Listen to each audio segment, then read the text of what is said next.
Outra vez estamos aqui compartilhando mais um estudo do livro Vozes Alerta. Hoje com o tema Medida Profilática, que está no capítulo 13 da obra. Vamos para a nossa introdução, onde sempre estabelecemos aqui um comentário do Espírito Emmanuel.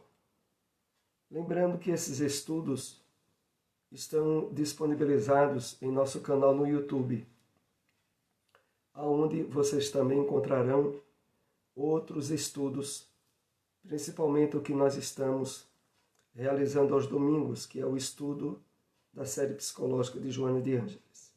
Vamos à nossa introdução. Extraído do livro O Evangelho comentado por Emmanuel, Evangelho de João, capítulo 20, versículo 20. Todos possuímos nas mãos antenas vivas, por onde se nos exterioriza a vida espiritual. Reflete, pois, sobre o que fazes cada dia. Não ouvides que, além da morte, nossas mãos exibem os sinais da nossa passagem pela terra. Vamos aqui fazer alguns apontamentos em cima desse texto de Emmanuel para estabelecer uma ponte com o nosso estudo dessa noite. Emmanuel se refere ao fato de que, através, sobretudo, do que nós fazemos, das nossas ações e atitudes, se estabelece um clima magnético, vibratório, que ao se exteriorizar de nós, se estabelece como antenas vivas. Antenas que ao mesmo tempo emitem vibrações e sinais, como também os recebem. E aqui Emmanuel, para caracterizar bem a intensidade que o ato de fazer e de agir tem, ele usa a expressão possuímos nas mãos antenas vivas. Nas mãos aqui é o sentido figurado das nossas atitudes, das nossas ações, daquilo que nós fazemos. E por isso ele prossegue. Reflete, pois, sobre o que fazes cada dia. Porque cada dia o que nós realizamos estabelece espontaneamente as conexões pelas antenas vivas de nossas ações. E por isso ele conclui: não ouvides, não esqueças que além da morte, nossas mãos exibem os sinais da nossa passagem pela terra. Então, está atento ao fato de que as influências, as emanações provenientes do que nós fazemos, não apenas estabelecem um resultado imediato sobre aqueles que nos acompanham, encarnados ou desencarnados, como também acompanhará nós mesmos ao retornarmos à realidade espiritual da vida. E com essa introdução, nós iremos nessa noite trabalhar o tema medida profilática, que é sinônimo de medida preventiva, medida a que nós somos chamados a tomar de forma cautelosa e atenta. Vamos a ela. E começa o texto, está no capítulo 13 do livro Vozes Alerta, dizendo: o trabalho contínuo e perseverante na seara da luz oferece o desenvolvimento de percepções e análises lúcidas diante dos acontecimentos ao redor dos episódios que cercam o indivíduo fiel e devotado. Esse texto é praticamente a continuação do que nós há pouco estávamos refletindo sobre a passagem do Evangelho de João comentado por Emmanuel. Porque aqui diz a nós que o trabalho contínuo, constante, perseverante na seara de luz oferece o desenvolvimento de percepções e análises lúcidas diante dos acontecimentos que cercam o indivíduo fiel e devotado. Ele está dizendo o seguinte a nós: à medida em que as nossas ações e atitudes, no clima de equilíbrio e de harmonia com as leis divinas, como aqui é colocado na seara de luz, à medida em que nós estabelecemos como habituais as atividades do bem, as percepções e análises lúcidas são ampliadas, são desenvolvidas. A nossa sensibilidade em termos espirituais vai se aprimorando e nos habilitando a ter aí cada vez mais atitudes e resoluções equilibradas e exitosas para os nossos compromissos espirituais. Continuando. Acrescenta-se-lhe pelo estudo e pela reflexão as ideias superiores e dilatadas do plano maior e do sentido da vida, à medida que o obreiro engajado se aprofunda nos conteúdos que abraça. Então, as nossas ações, as nossas atitudes têm o seu papel preponderante, mas também aquilo que é hábitos de reflexões, de estudos, de ideias superiores e dilatadas do plano maior, do plano espiritual,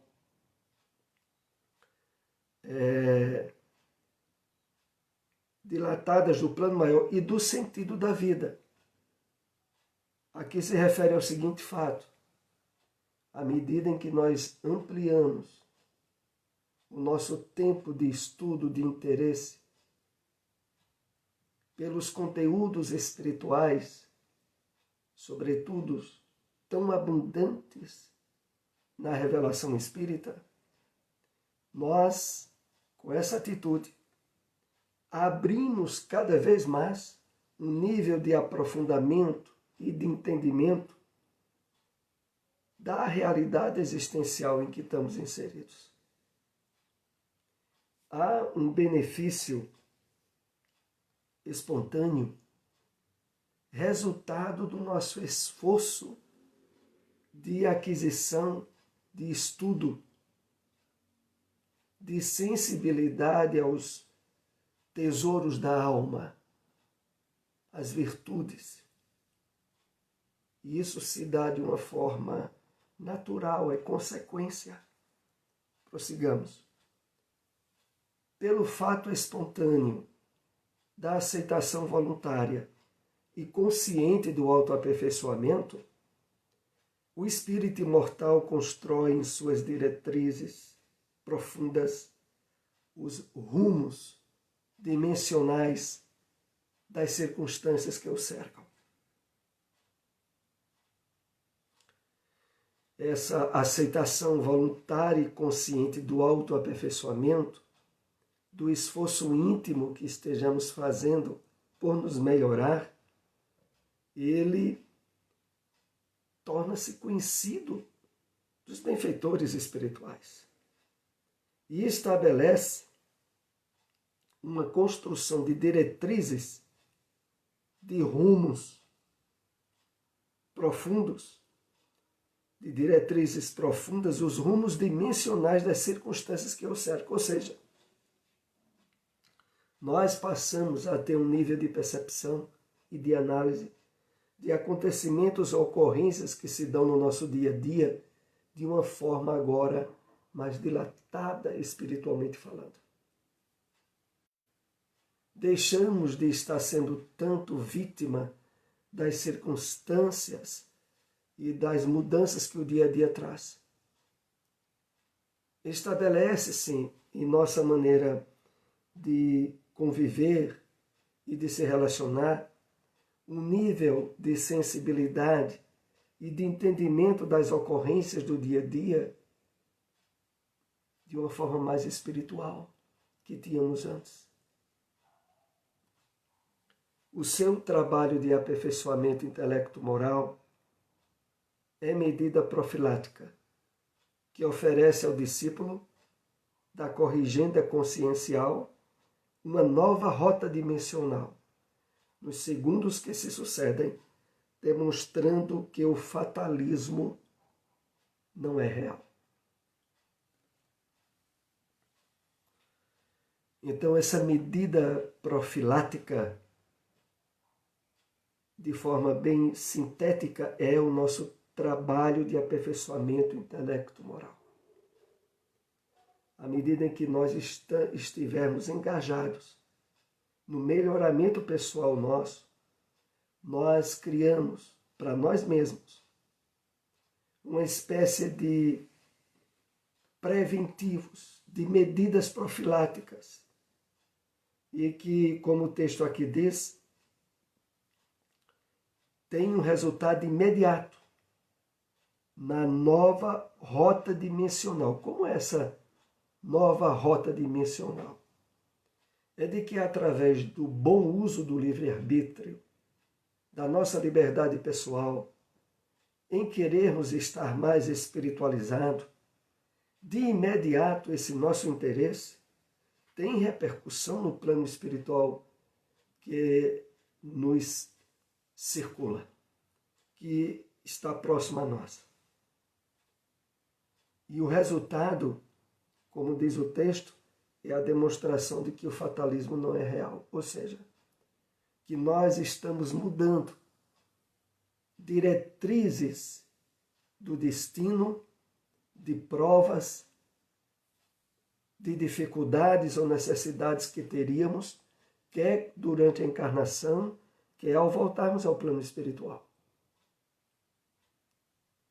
A atuação do espírito pelo seu livre-arbítrio provoca mudanças, tanto quando nós estamos encarnados, quanto quando estamos no plano espiritual.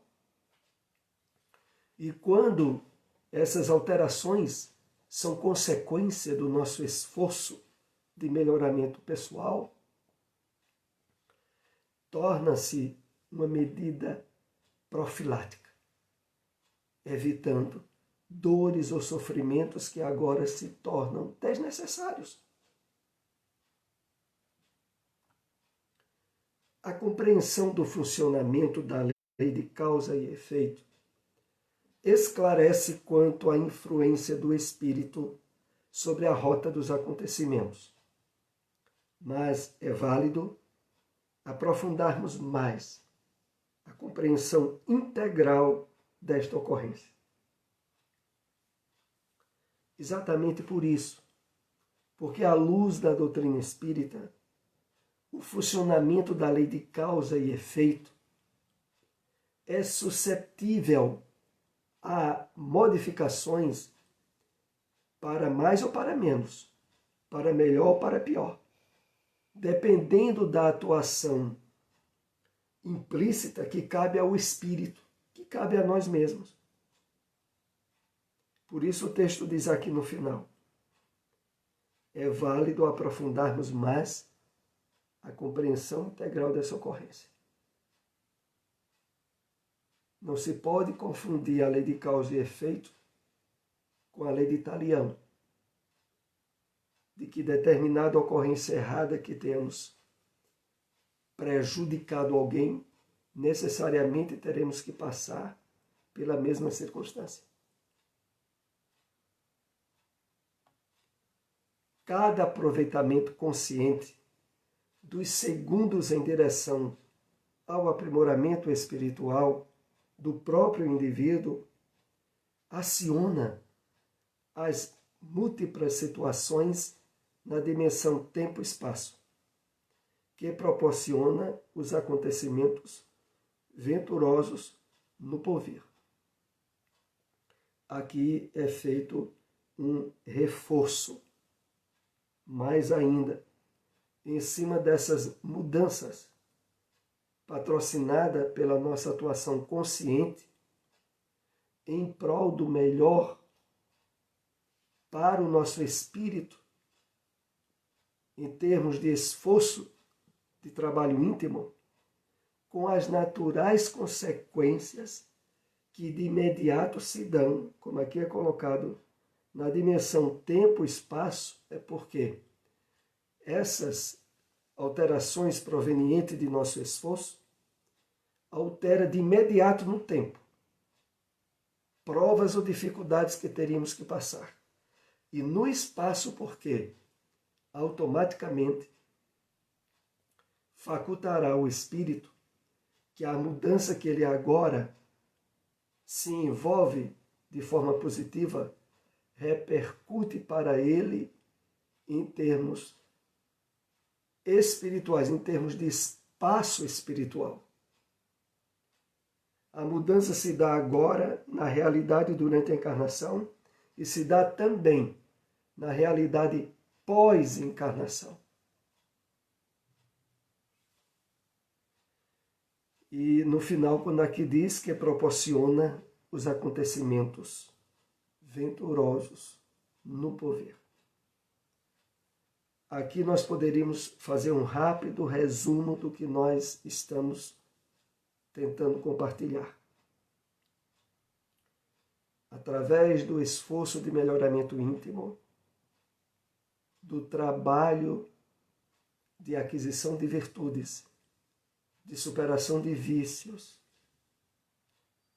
de harmonia com as leis divinas, à medida em que nós nos empenhamos nessa diretriz, nós acionamos medidas profiláticas, preventivas, que irão evitar passarmos por certas provas, por certas dores ou sofrimentos que não têm mais necessidade.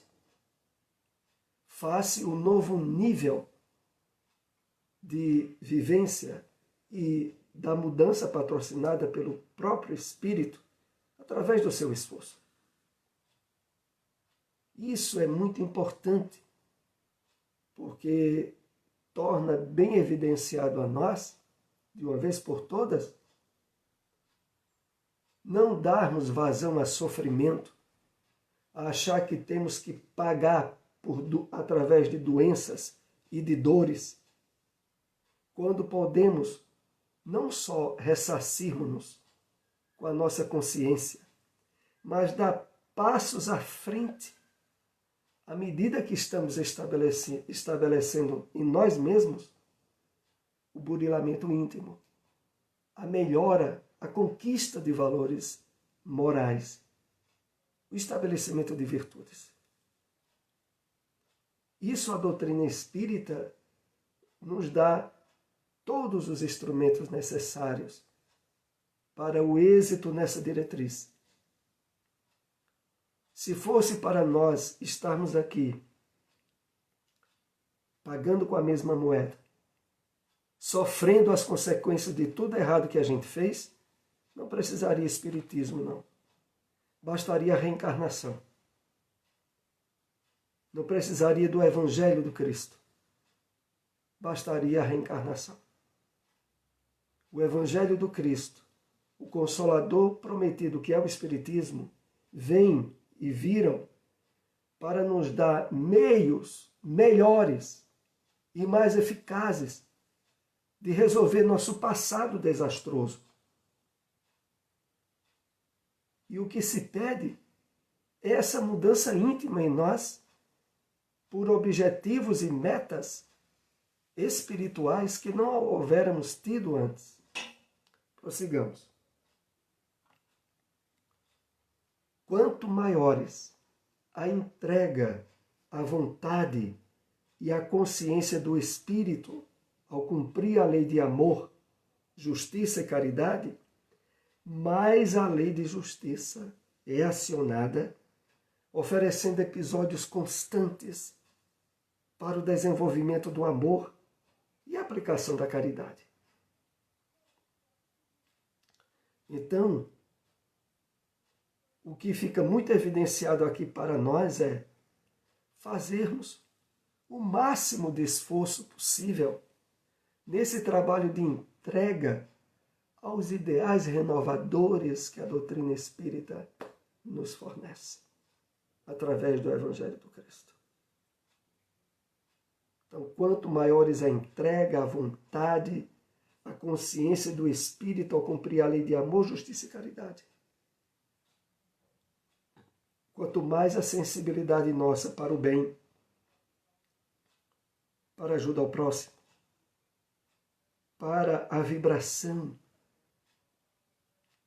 de harmonia, de paz por todos, mais nós estaremos cumprindo a lei de amor, justiça e caridade, e a consequência disso é que a lei de justiça é acionada oferecendo episódios constantes, não para o resgate na mesma moeda, mas para o desenvolvimento do amor e a aplicação da caridade.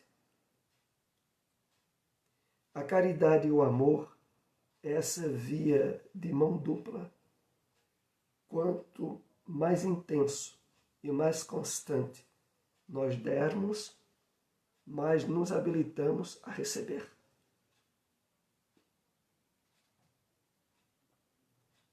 Cada aproveitamento consciente dos segundos em direção ao aprimoramento espiritual do próprio indivíduo aciona as múltiplas situações na dimensão tempo-espaço, que proporcionam os acontecimentos venturosos do porvir. Nós já vimos esse slide, desculpem. É possível calcular as consequências de uma queda, mas jamais será possível para cada uma das criaturas humanas calcular com exatidão o êxito das consequências de um grande salto espiritual. Então, termos ideias das consequências de erros e de desvio das leis divinas é relativamente fácil. Mas as consequências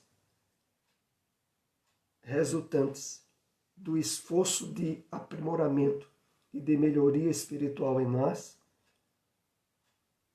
não se pode ter ideia. Aqui é colocado como sinônimo de um grande salto espiritual, que, aliás, é esse o grande objetivo do Evangelho e da revelação espírita. Nos habilitar a dar, como se diz em física, saltos quânticos, saltos espirituais, superação de situações que estavam entravadas em nós há séculos e agora ser resolvida de uma vez por todas. Por isso, a entrega de Saulo de Tarso foi tão profunda, real e consciente, que dos refolhos do ser emergiu um novo homem, vinculado com novas experiências, modificando os episódios dos anos futuros. Aqui, nesse capítulo, é feita uma referência à experiência do apóstolo Paulo, que antes se chamava Saulo, e nos faz lembrar que a entrega dele foi tão profunda, real e consciente, que do mais íntimo dele, dos refolhos do seu ser, emergiu um novo homem. vinculado com novas experiências, modificando os episódios dos anos vindouros. O exemplo do apóstolo Paulo é um modelo padrão que nos é expresso pela revelação espírita como sendo aquele que devemos buscar. Para isso, as instruções e as ferramentas, a revelação espírita nos dá todas. A vontade para colocar esse instrumento em ação, aí depende de nosso espírito. O espírito imortal, quer esteja no corpo físico, quer fora dele, nestes momentos de profunda transição no planeta, está convocado pelo amor de Deus a se libertar dos grilhões da dor e da culpa. Esse é o grande presente que a doutrina espírita nos dá. Ela deixa bem claro para qualquer um de nós. Nós não temos que estar aqui pagando com sofrimento, com culpa de erros, de desacertos, de coisas erradas lá do passado. Nós estamos reencarnados, tendo justamente nesse período de transição do planeta a bênção de ter encontrado a doutrina espírita para resolver as questões do passado de uma vez por todas. A solução que nos é dada é a do despertamento espiritual profundo, da renovação cujo exemplo maior foi o apóstolo Paulo, que pelos desequilíbrios e crimes que já estavam marcando a sua existência última, ele precisou dar esse salto grande de modificação profunda, de resgate na mesma existência, e não através de diversas encarnações. Vamos agora para o último slide desse nosso estudo nessa noite. O Espiritismo oferece não apenas a compreensão da imortalidade da alma, mas a mortalidade da dor e do sofrimento, podendo o espírito se libertar das causas ao mesmo tempo em que retifica os efeitos. Que maravilha, né? Que maravilha! Então, o Espiritismo, ao mesmo tempo, nos oferece a compreensão ampliada, maximizada da imortalidade da alma. Mas, além disso, oferece de forma taxativa a mortalidade ou a destruição da dor e do sofrimento, podendo o espírito se libertar das causas ao mesmo tempo em que retifica os efeitos. Esse trabalho de resolução profunda e definitiva, nós somos chamados a realizar de imediato. Precisamos apenas estar mais sensíveis ao bem, ao amor, à caridade, às virtudes que o Evangelho nos apresenta e ter certeza que a partir dessa sensibilidade nossa, que nos leva a vivenciar o bem, nós estaremos retificando e nos libertando do passado desastroso. Assim nós chegamos ao término de mais um estudo, lembrando que estará disponibilizado no nosso canal no YouTube esse estudo dessa noite. Uma boa noite para todos e até o próximo estudo.